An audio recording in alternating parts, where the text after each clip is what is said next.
Well, Robert Spencer has written a book called The Truth About Muhammad. It's published by Regnery Press. It's already a New York Times bestseller. Robert, we welcome you back to the 700 Club. Thanks for being with us. Thank you. Thank you for having me back. Okay, the Quran, central book. You pointed out that a great portion of it is actually Muhammad justifying himself, like he's going to go to war, so he writes part of the Quran to justify.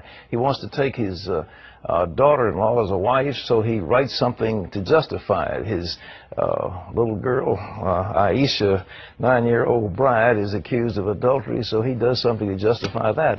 That doesn't sound like a book for all people of great moral truths. No, it certainly isn't, Pat. He got convenient revelations throughout his career, revelations that, as you say, they justified what he wanted to do. And as a matter of fact, Aisha, his wife, remarked on that. When he did take Zainab bint Jahsh, the wife of his adopted son, as his own wife, and justified it by a divine revelation, Aisha said, "It seems that Allah is always ready to rush to grant you your desires," and that is indeed the case.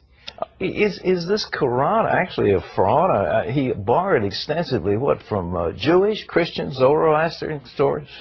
Yes. There's a great deal of influence. There are a lot of scripture stories from both the Old Testament and the New Testament in the Quran, but they're not repeated as if someone is working from the written copy. It sounds as if he heard these stories told and then retells them and presents them as his own divine revelations.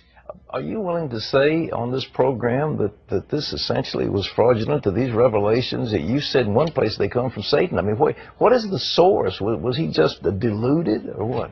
Well, certainly they're fraudulent, and certainly in one place he said himself that they came from Satan. I mean, this was a notorious incident in his career, which was immortalized by Salman Rushdie in his book, The Satanic Verses. But he didn't make that up. Muhammad himself at one point got what he said was a divine revelation, allowing these three pagan goddesses to be called upon for intercession by the Muslims. This was in an attempt to reconcile his own tribe, the Quraysh, an Arabian pagan tribe, with the Muslims, because they worshipped those goddesses. But then he realized he had compromised his earlier message, which was a pure monotheism. And so he said Satan had inspired those verses within him, and he canceled them. Well, you know, the president, I think, has done the nation a great disservice by saying, quote, Islam is a religion of peace. It's actually a political system, isn't it? Oh, very much so, absolutely. As a matter of fact, the year 1 in the Islamic calendar is not when Muhammad was born or when he died or when he got what he said was his first revelation from God. The first year of the Islamic calendar is when Islam became a state, when Muhammad became a political and military leader. And Muhammad himself taught that the Muslims must wage war against unbelievers, offering them first, inviting them, in their words, to accept Islam, and if they refused that, inviting them to adopt the second-class status of the dhimmi, the second-class status that Jews and Christians suffered under for centuries under Islamic law, or third, to go to war with them. So conversion, subjugation, or war are Muhammad's orders for how to deal with non-Muslims, and that has been something that Muslims have obeyed throughout history. Robert, the West, a few years ago, you know, the famous Battle of Tours, when the Muslims were turned back at Tours and they began to recede into Spain, the West was united against this force. Right now, we don't seem to be united. We have political correctness. We don't want to call these people who they are. We say, oh, it's just the terrorists. It's not the good Muslims. What's the deal? Well, there are peaceful Muslims, but unfortunately they do not have a leg to stand on in the teachings of Islam. All the sects of Islam that are considered orthodox and all the schools of Islamic law teach that warfare against unbelievers is part of the religion. We can be thankful that many Muslims don't pay attention to that, but we're deluding ourselves if we think that there is some benign core of Islam that does indeed teach peace. When Muslims say that Islam is a religion of peace, they're referring to the peace that will come to the world when the whole world obeys Islamic law, and that peace must be reached through violence.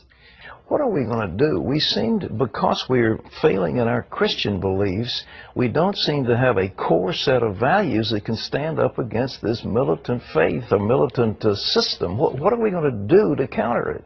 Well, I think we do need to do exactly that to recover our own values, and not just Christians, but we need to group together, I think, all the victims and potential victims of the Islamic Jihad. Christians, Jews, Buddhists, Hindus, everyone come together and say, look, we believe in the equality of dignity of all people, we believe in the equality of rights of all people before the law, we believe in freedom of conscience. These are all principles that come from the Judeo-Christian tradition, and I think we need to stand up for them unapologetically and say this is being challenged by those who wish to impose Islamic law upon us, and we're going to resist. If we don't do it, what's the consequence?